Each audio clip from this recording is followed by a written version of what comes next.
Mathematics के आज के ऑनलाइन सेशन में आप सभी का स्वागत है। देखिए, आज हमारा जो मोटिव है इस क्लास को करने का वो आपका एलटी ग्रेड, टीजीटी, पीईटी सभी स्टेट्स के जो आपके एग्जामिनेशन होते हैं उनके क्वेश्चंस को आप सोल्व आउट करेंगे।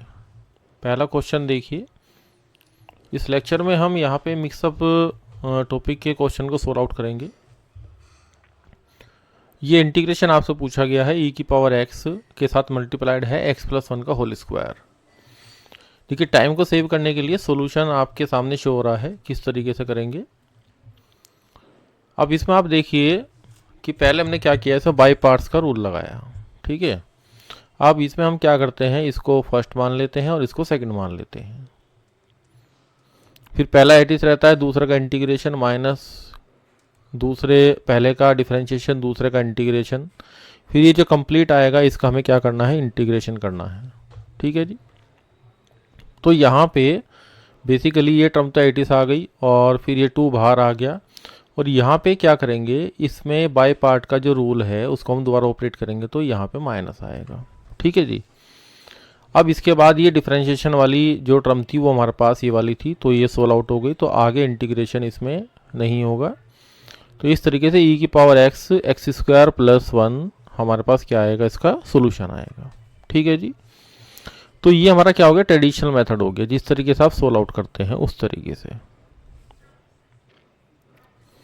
अब आपने एक फॉर्मूला पढ़ा होगा, अगर हम फॉर्मूले का या स्टैंडर्ड रिजल्ट का यूज करते हैं तो उससे हम इस क्वेश्चन को किस प्रकार करेंगे।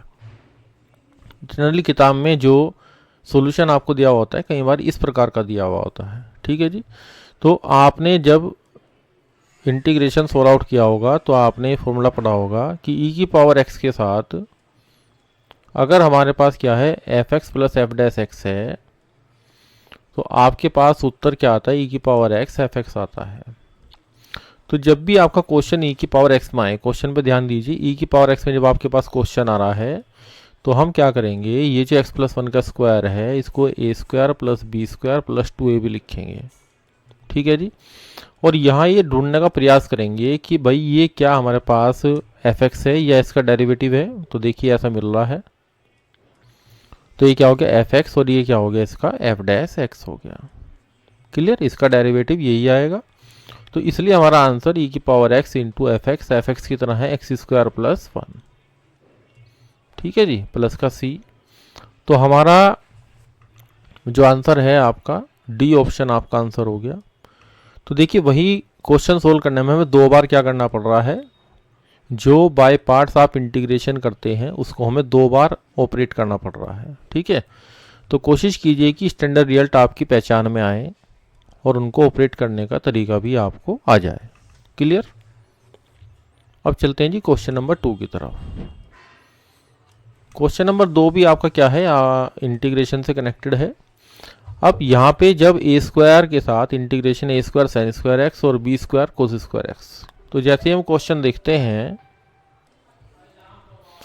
ठीक है जी, तो हम क्या करेंगे, इसमें सिंपल सा मेथड है कि अगर नीचे साइन या कोस स्क्वायर में आ रहा है तो हम क्या करते हैं, यहाँ पे सॉल्यूशन पे ध्यान देंगे, यहाँ से कोस स्क्वायर को आप कॉमन लेंगे, कॉमन लेंगे तो यहाँ पे 1 आएगा और यहाँ पे ये अपॉन में आ जाएगा। और जो आप कॉमन लेंगे वो ऊपर जाके क्या बन जाएगा, सेक स्क्वायर एक्स बन जाएगा। तो वही यहाँ बनाया गया है। फिर हमने ए स्क्वायर को कॉमन ले लिया, जिससे ये आपके पास टर्म बन जाए कि हमें टी किसको मानना है। तो फिर क्या करेंगे, हम tan x को टी मान लेंगे। क्लियर। अब यहाँ पे जो फॉर्मूला बनेगा आपका, इंटीग्रेशन बन जाएगा 1 upon under root A square plus X square D X. और इसके लिए फॉर्मूला हमारे पास क्या होता है, tan इनवर्स 1 अपॉन ए tan इनवर्स एक्स अपॉन ए, ये हमारे पास फॉर्मूला होता है, ठीक है जी। तो ये आंसर हमें मिल जाएगा। तो आंसर हमारा कौन सा है, ए ऑप्शन आपका करेक्ट आंसर हो गया, ठीक है जी।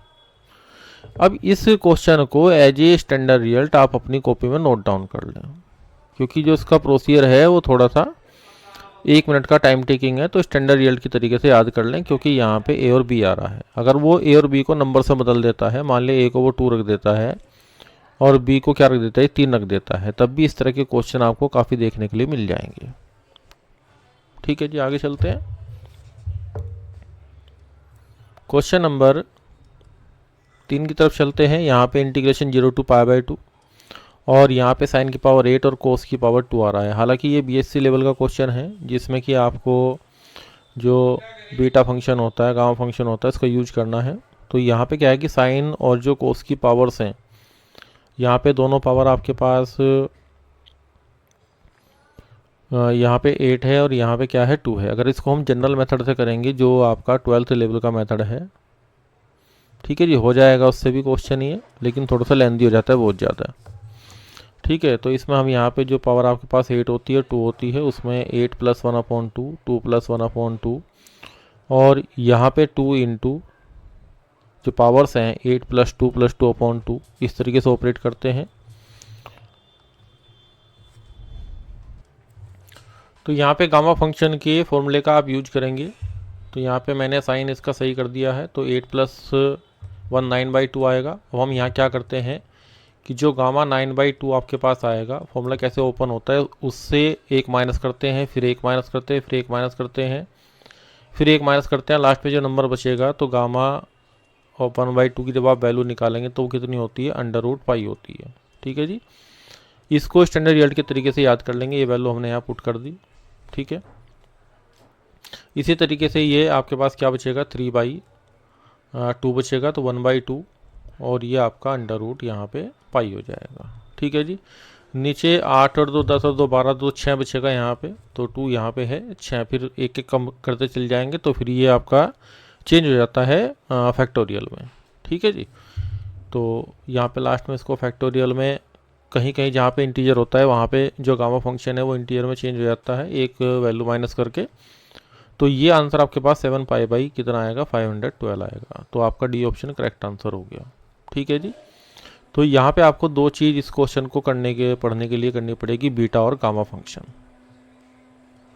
ठीक है, इसके कुछ जो जनरल फॉर्मूलास है वो आप याद कर लें। अब चलते हैं जी क्वेश्चन नंबर 4 की तरफ। ठीक है, इंटीग्रेशन -1 to 1 निकालना है आपको और ये फंक्शन आपको दिया गया है और ये कह रहा है बराबर 0 है। तब हमारे पास ए और बी की जो वैल्यूज़ है उनमें क्या रिलेशन आएगा। ठीक है जी, तो ये सिंपल इंटीग्रेशन है, हमने इंटीग्रेशन यहाँ पे ऑपरेट कर दिया और जब इसको आप वैल्यू को क्या करेंगे, देखो ध्यान से, ये बराबर 0 हो गया और यहाँ चूंकि कैंसिल आउट होके क्या बन गया, ये 0 बन गया, ये कैंसिल आउट होके कितना बन गया, 0 बन गया। तो इसका मतलब क्या हुआ कि यहाँ पे ए और बी की जो चॉइसेस हैं वो क्या होगी, इंडिपेंडेंट होगी। इसका मतलब ए ऑप्शन आपका करेक्ट आंसर हो गया for any values of a and b. ठीक है जी, क्योंकि यहाँ पे ये आंसर क्या आ गया, 0 आ गया, यानी कि ए और बी की वैल्यू पे डिपेंडेंसी हमारे पास क्या होगी, ख़त्म होगी। तो a b belongs to R भी इसका, ये भी आंसर आप इसका लिख सकते हैं। ये क्वेश्चन आपका इजी था। अब चलते हैं जी क्वेश्चन नंबर 5 की तरफ। ये आपका हाइट एंड डिस्टेंस वाला क्वेश्चन है। ठीक है, देखिए इस क्वेश्चन में क्या कहा गया है कि shadow of A tower, the shadow of A tower, यानी कि एक टावर है, आपको फिगर में दिखाई दे रहा होगा, एक टावर है। अब उसकी परछाई कह रहा है standing on a level ground, पृथ्वी के ऊपर उसकी जो छाया है वो found to be 60 metre longer when sun's altitude is 30 degree then when it is 45 degree. यानी कि जो सन का एल्टीट्यूड है, अब सन के एल्टीट्यूड का मतलब है कि ये जो टावर है और यहाँ पे अगर सन है तो जो इसकी परछाई बनेगी, ये जो एंगल यहाँ पे ग्राउंड लेवल के साथ बनेगा, ये एंगल थीटा, इसको हम क्या बोलते हैं, एल्टीट्यूड बोलते हैं, एल्टीट्यूड ऑफ सन या सन एल्टीट्यूड। ठीक है जी, एक तो ये चीज़ आपको बतानी चाहिए कि सन का जो एल्टीट्यूड है उसका क्या मतलब है, तो वो इसकी परछाई से, जो टावर है या पेड़ है उसकी परछाई से संबंधित है। अब देखिए क्या होगा कि यहाँ पे जैसे जैसे सूरज की डायरेक्शन है वो चेंज होती है, तब ये आपकी जो परछाई है वो भी बढ़ती जाएगी। ठीक है, सूरज जब इधर जाएगा तो परछाई यहाँ पे बढ़ती चली जाएगी। तो एंगल आपका फिगर में आपको शो हो रहा है 45 डिग्री से 30 डिग्री पे क्या हो गया, रिड्यूस हो गया है।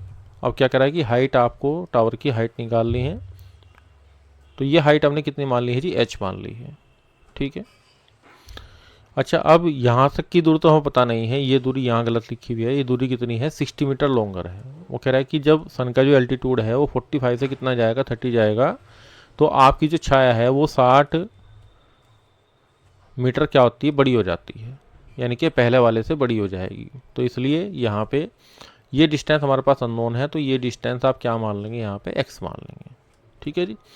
अब यहाँ पे आपको पता ही, अब दो ट्राइंगल लगाएंगे, एक tan 30 वाला, ठीक है जी, और एक आपका tan 45 वाला।